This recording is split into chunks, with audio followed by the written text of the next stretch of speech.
Hello दोस्तों, आप सभी का स्वागत है आज का ऑब्जेक्टिव सेशन में। तो पिछले क्लास में 4 ऑब्जेक्टिव सोल्व किए थे। आज की क्लास में भी 5 ऑब्जेक्टिव सोल्व करेंगे। 5 क्वेश्चन का सीरीज चल रहा है जैसा कि आप लोग देख रहे हैं। तो चलिए वीडियो को स्टार्ट करते हैं फर्स्ट क्वेश्चन के साथ। तो चलिए दोस्तों, हमारे पास क्वेश्चन है बोर्ड पर। यदि सेट ए दिया हुआ है, सेट ए बराबर है 2 5 और बी बराबर है -1 3 है, तो ए क्रॉस बी बराबर होगा। तो चलिए इसको हम निकालते हैं। ऐसे आप लोग इसका प्रोफेसर हैं, ए क्रॉस बी निकालना है। तो चलिए निकाल देते हैं, यहाँ सॉल्यूशन कर देते हैं। निकालना है A cross B. A cross क्या हो जाएगा, बी हो जाएगा। सबसे पहले सेट ए लिखिए। ए है 2 5 और सेट बी कितना है, सेट बी है -1 और 3 है। ए क्रॉस बी निकालने के लिए बताए हैं, एकदम गुना कर दीजिए। तो कैसे गुना करना है दोस्तों, एक बार 2 -1 के साथ, तो कितना हो जाएगा 2 -1 हो जाएगा। ऑर्डर पेयर के फॉर्म में लिखना है। उसके बाद 2 हो जाएगा 3 के साथ, 2 3 हो जाएगा, यहाँ हो जाएगा 2 3 हो जाएगा। और उसके बाद अब 5 से कर देते हैं तो क्या हो जाएगा 5 -1 हो जाएगा। और उसके बाद हो जाएगा 5 3 हो जाएगा। तो चलिए देख लेते हैं ऑप्शन में कहाँ है 2 -1। 2 -1 यहाँ है। उसके बाद 2 3 है। उसके बाद 5 -1, तब 5 -1 है और 5 3। तो आप लोग का राइट आंसर हो जाएगा दोस्तों, कौन सा राइट आंसर हो जाएगा, यहाँ हम लोग निकाले हैं तो आपका ऑप्शन क्या हो जाएगा, सी राइट आंसर हो जाएगा।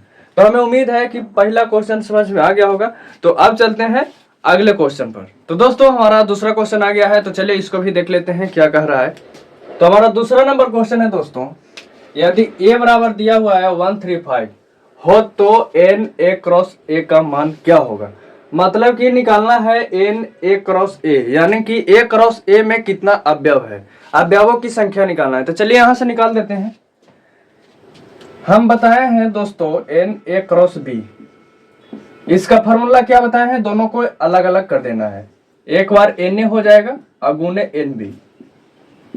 Na क्या होता है, नंबर ऑफ सेट ए के एलिमेंट, मतलब जितना एलिमेंट सेट ए में है।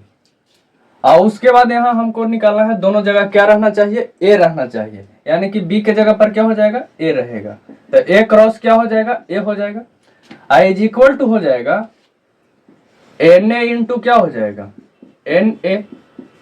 और यहाँ देखेंगे एन ए के मान कितना है, एन ए के मान हो जाएगा, गिन लेंगे इसको में कितना एलिमेंट है, मतलब कि कितना अवयव है। तो अवयव देखेंगे 1 3, मतलब कि 1 2 3 है, यानी 3 अवयव है। क्या हो जाएगा, 3 हो जाएगा। अब यहाँ हम मान रख देते हैं, इसके जगह पर क्या हो जाएगा 3 हो जाएगा गुने 3 इज इक्वल टू कितना हो जाएगा 9 हो जाएगा। तो आपका राइट आंसर जो हो जाएगा ऑप्शन डी हो जाएगा। ऑप्शन क्या हो जाएगा, डी हो जाएगा। तो हमें उम्मीद है कि क्वेश्चन नंबर 2 समझ में आ गया होगा। अब चलते हैं 3 पर। 3 में है दोस्तों, यदि a बराबर दिया हुआ है 2 4 6 और b के मान दिया है 3 5, दो सेट है a और b, तो यहाँ निकालना है n a क्रॉस b। अभी हम बताए हैं कि n a क्रॉस b बराबर क्या होता है, n a गुने क्या हो जाएगा, n b होता है, यही ना फॉर्मूला बताए हैं। तो अब यहाँ से देख लेना है, क्वेश्चन में दोनों की संख्या निकाल लेना है। यहाँ से निकल जाएगा n a, एन ए बराबर क्या हो जाएगा, गिन लेंगे 1 2 3 है, यानी 3 अवयव है। इसको में कितना अवयव है, एन बी हो जाएगा। यहाँ से एन बी बराबर हो जाएगा, इसको में 2 अवयव है तो 2 हो जाएगा। अब यहाँ क्या करना है, यहाँ मान को पुट कर देना है। तो क्या हो जाएगा, एन ए के मान है 3 तो 3 हो जाएगा। और गुणे कितना हो जाएगा, एन बी के मान है 2 तो 2 हो जाएगा, इज इक्वल टू कितना हो जाएगा 6 हो जाएगा।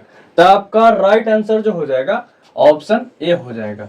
तो अब चलते हैं अगले क्वेश्चन पर। हमें उम्मीद है कि ये तीनों समझ में आ गया होगा।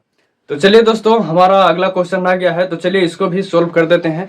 तो चलिए हमारा क्वेश्चन है 4 नंबर क्वेश्चन का रहा है, यदि सेट ए बराबर इतना दिया हुआ है और सेट बी बराबर दिया हुआ है हो तो निम्न में कौन सा सही है। ऑप्शन देख के बताना है कि 4 ऑप्शन में कौन सा सही है। 2 सेट दिया हुआ है और यहाँ ऑप्शन है ए क्रॉस बी बराबर बी क्रॉस ए, और बी में दिया हुआ है A cross B not equal to B cross A, और सी में है ए क्रॉस ए बराबर बी क्रॉस बी, और डी में है क्या, नन है। तो यहाँ देखेंगे कि दोनों सेट सेम नहीं है, सेम नहीं है तो ए क्रॉस बी बराबर बी क्रॉस ए नहीं होगा, यानी कि ये बात गलत है। अब यहाँ देखेंगे ए क्रॉस ए बराबर बी क्रॉस बी, ये भी बात सही नहीं है। ए क्रॉस ए करेंगे तो दूसरा आ जाएगा, बी क्रॉस बी करेंगे तो दूसरा आ जाएगा। इसका मतलब है कि ये भी बात सही नहीं है। हाँ, ये बात सही हो जाएगा, A cross B not equal to B cross A है, यानी कि हमारा ऑप्शन क्या हो जाएगा, बी हो जाएगा। हमें उम्मीद है कि आप लोग को समझ में आ गया हो।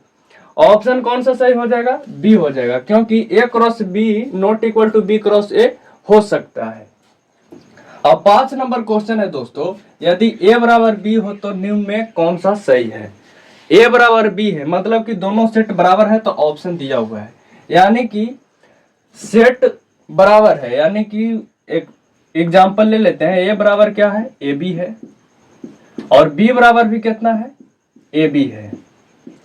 उसके बाद निकाल लेंगे, यहां से ऑप्शन में है एन ए क्रॉस बी बराबर एन बी क्रॉस ए, मतलब कि ए क्रॉस बी निकालेंगे और बी क्रॉस ए, तो ये दोनों क्या हो जाएगा, बराबर हो जाएगा, क्योंकि दोनों सेट सेम है, इसलिए ए भी हो जाएगा।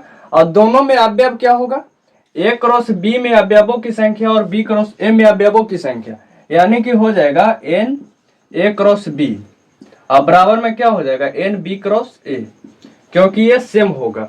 बताया है पिछले क्लास में भी हम बताए हैं थ्योरी बताते समय इसका, कि दोनों में एलिमेंट की संख्या सेम होता है, यानी कि ए भी सही है, ए भी सही हो जाएगा।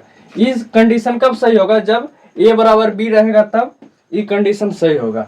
यहाँ क्वेश्चन का राइट आंसर हो जाएगा हमारा सी, ऑप्शन नंबर क्या हो जाएगा, सी हो जाएगा। तो हमें उम्मीद है कि आप लोग को समझ में आ गया होगा आज के 5 क्वेश्चन। तो फिर मिलते हैं अगले वीडियो में, तब तक के लिए जय हिंद।